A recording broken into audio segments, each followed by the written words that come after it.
Donald Trump yesterday delivered the most dangerous press conference, I would argue, of his entire presidency, of both presidential terms. He said, "We've found that Tylenol taken by pregnant women causes autism.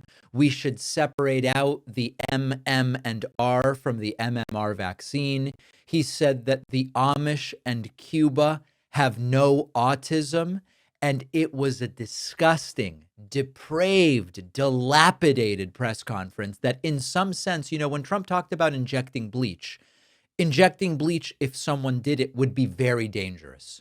But doing it requires, like, what's the dose? Do I have the right kind of syringe? Like, the odds of a whole bunch of people going and injecting bleach is relatively low, although doing it would be very dangerous.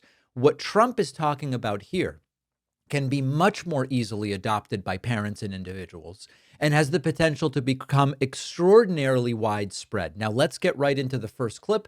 The big revelation: they said we're going to have news about autism, as Trump sometimes says it, in September. And he says Tylenol, known generically as acetaminophen, is a culprit. Commonly known as Tylenol, during pregnancy can be associated with a very increased risk of autism. So taking Tylenol is not good. All right, I'll say it. It's not good. For this reason, they are strongly recommending that women limit Tylenol use during pregnancy unless medically necessary. Now, by the way, no medication should be taken unless medically necessary. This is all bullshit. I would get a second opinion on the things that Donald Trump is saying here. Now, the main danger with Tylenol is overdose, which can cause severe liver damage. It can be life-threatening. Now, we've long studied Tylenol. Again, generically, we're talking about the drug acetaminophen. The safe adult limit is 3,000 to 4,000 milligrams per day. Depends on health status, depends on guidance from a doctor. If you have liver disease, if you drink alcohol heavily, you're at greater risk. You should talk to a doctor about that. But the link to autism is not just we don't know. It's been debunked. In fact, interestingly, when you look at countries with different average rates of Tylenol consumption, or the equivalent, right? Some places call it paracetamol, et cetera.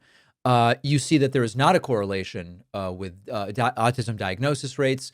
Over the last 10 years in the United States, we've seen Tylenol use by pregnant women decline anyway, and autism diagnosis rates have gone up. Notice I'm saying diagnosis, not autism rates, because we are also exploring how much is autism going up, if at all, versus what is the threshold for diagnosis or our skill at identifying cases. But this is all just nonsense based on everything we know right now. Now, Trump pulled another one out of his hat. He pulled another turd out of his hat, for lack of a better term. He says, you look at the Amish, they have no autism. And by the way, I think I can say that there are certain groups of people that don't take vaccines and don't take any pills that have no autism. That have no autism. Does that tell you something? That's currently, is that a correct statement, by the way? There are some studies that suggest that, yeah, with the Amish, for example. The Amish, yeah, virtually. I heard none. See, Bobby wants to be very careful with what he says, and he should, but I'm not so careful with what I say. We know. If you are a community that distrusts and avoids the medical world, you can avoid diagnosis. If it were true that we believed the Amish had lower autism rates, it wouldn't necessarily mean that much. Now, multiple studies and clinical reports have documented autism in Amish communities. The perception of no autism comes from underdiagnosis and underreporting. There's more limited access to healthcare. There's less of a focus on psychiatric evaluation. If you don't take a pregnancy test, you're not pregnant, right? That's ridiculous. That's to a degree what is happening with the Amish community. But then there's also another part which I want to be culturally sensitive about, which we have to acknowledge, which is that because Amish are on average sort of sheltered and not in Western modern society as we talk about it, there are many Amish who come off as autistic to people who live sort of like in society, but within the Amish communities, they sort of blend. And so one of the other things about Amish and autism, not that Trump knows about any of this stuff, but I'm just giving you the information, is that a lot of behavior is more common in Amish communities that is seen as neurotypical. And so distinguishing out the actual cases of autism can sort of be more difficult to do. Kids grow up with this sort of like more tightly structured environment, sheltered, slower pace of life, less emphasis on technology and abstract academics and social media. And sometimes those things can highlight differences between neurotypical and neurodivergent folks. And so it's just not standing out in a way that it ultimately leads to an evaluation and a diagnosis. So to all of this to say, Trump doesn't know what on earth he's talking about. And he went even further and he said, you know, you look at Cuba. Cuba also, they've got no Tylenol, they've got no autism. This country is going through what parts of the world are going through. And I will say there are parts of the world that don't take Tylenol. I mean, there's a rumor, and I don't know if it's so or not, that Cuba, they don't have Tylenol because they don't have the money for Tylenol, and they have virtually no autism, okay? Tell me about that one. Well, I will tell you about it. In fact, Cuba has an autism diagnosis rate of about 83 per 10,000 children. That's right about what the United States is, 80 per 10,000 children.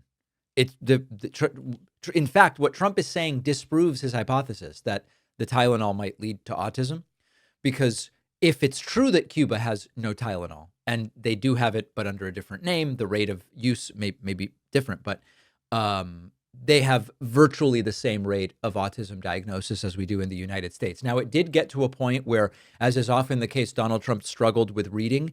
And when he tried to say acetaminophen, sometimes pronounced acetaminophen, it was difficult, really, really difficult stuff. Effective immediately, the FDA will be notifying physicians that the use of well, let's see how we say that. Acetaminophen. Is that okay? Which is basically commonly known as Tylenol. It's commonly known as Tylenol. All right, so Trump's struggling. And then finally, Trump also talking about the Hep B vaccine, which is given to infants within usually about an hour of birth. Trump doesn't like that one either. And hepatitis B is sexually transmitted.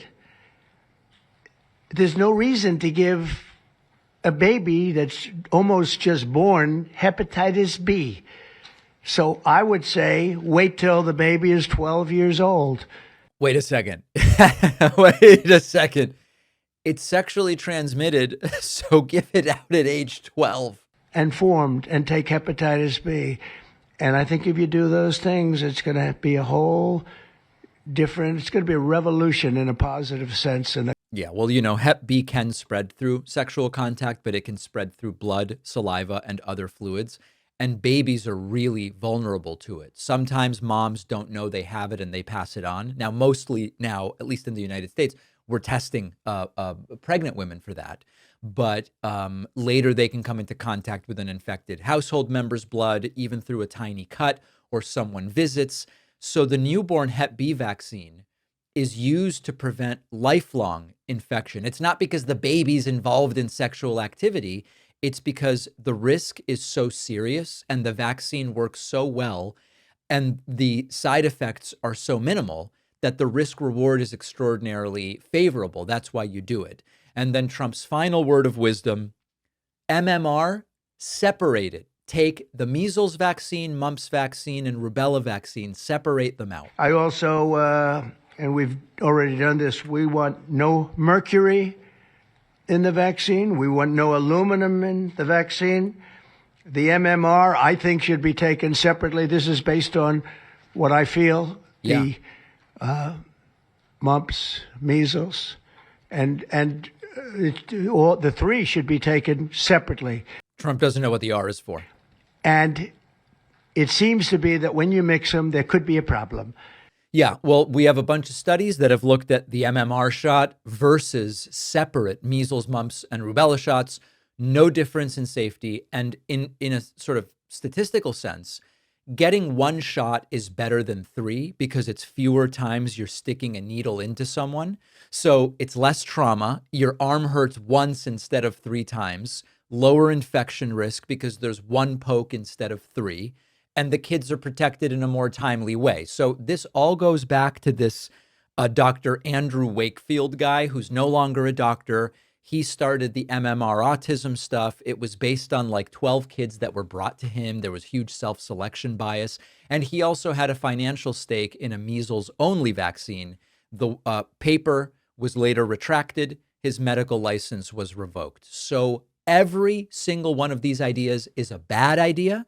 And this is one of those situations where the blue states are really taking the lead on this. You know, you look at California, Massachusetts, New York, Connecticut. They are mostly saying, we're not changing our guidelines. We're going by what the medical science says, not what Bobby Kennedy or Donald Trump say. I would argue the most dangerous press conference that Donald Trump has ever done. One of the best upgrades I've ever made to the meals I make at home is Wild Grain. Wild Grain lets me have high quality baked goods ready at home whenever I want them. Wild Grain is the first bake from frozen subscription box for artisanal breads, pastries, and pastas. You can customize your box online. If you're gluten-free, they've got it. It all goes in your freezer. You put it right in the oven, 25 minutes or less. No need to thaw, no need to prep, no need to clean up. They've got some great limited time fall items, pumpkin cinnamon biscuits, my favorite, apple cider donuts. I grew up with these in New England. They've been a hit in my kitchen. The biscuits are buttery and flaky. The donuts are just a little crispy on the outside, warm, spiced center. Impressive stuff. You would never know it was baked from frozen.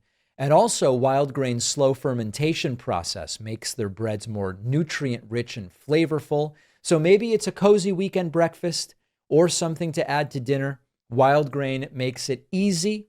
And for a limited time, you can get $30 off your first box plus free croissants in every box when you subscribe at wildgrain.com/Pakman. The link is in the description.